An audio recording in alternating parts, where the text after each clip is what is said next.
പത്തനാപുരം കുന്നിക്കോട് അടുക്കളവാതിൽ കുത്തി തുറന്ന് പണമടങ്ങിയ ബാഗ് കവർന്നു. കുന്നിക്കോട് കാവൽപുര മദ്രസയ്ക്ക് സമീപം താജുദ്ദീന്റെ വീടായ തൗഫീഖ് മൻസിലിൽ കഴിഞ്ഞ ദിവസം പുലർച്ചെ 3:30-ഓടെയാണ് സംഭവം.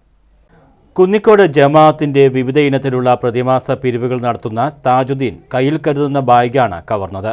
ഇതിൽ ഏകദേശം 2000 രൂപ ഉണ്ടായിരുന്നതായി താജുദ്ദീൻ പറയുന്നു.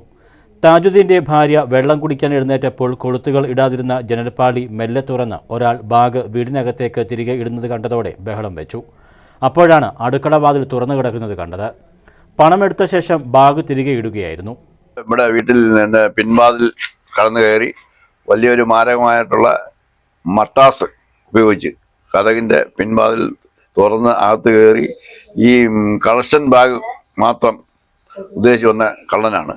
കാരണം കളക്ഷൻ ബാഗ് എടുക്കുകയും എന്നാൽ പരിസരത്ത് കിടന്ന് ഉറങ്ങിയ കുഞ്ഞുങ്ങൾ ഉൾപ്പെടെ വീട്ടുകാരെ അറിയിക്കാതെ തന്നെ പുറത്തു പോയി കളക്ഷൻ ബാഗിൽ നിന്നും കളക്ഷൻ എടുത്തിട്ട് ബാഗ് തിരികെ ജനലിൻ്റെ വിടവിലൂടെ കുത്തിക്കയറ്റുന്ന സമയത്ത് വീട്ടുകാർ ഉണരുകയും ഒരാളിരുന്നിങ്ങനെ ബാഗ് തിരികെ കയറ്റുന്നതായി കാണുകയും ബഹളം ഉണ്ടാക്കുകയും അപ്പോൾ ഞങ്ങളെല്ലാം ഉണർന്ന് ബഹളം വെക്കുകയും അയൽക്കാരെ എല്ലാം വിളിക്കുകയും പോലീസിനെ അറിയിക്കുകയും ചെയ്ത സമയത്തിനുള്ളിൽ മോഷ്ടാവ് രക്ഷപ്പെടുകയും ചെയ്യുകയായിരുന്നു. കിണർപ്പണിക്കും മറ്റും ഉപയോഗിക്കുന്ന കട്ടമഴു ഉപയോഗിച്ചാണ് വാതിൽ തുറന്നത്.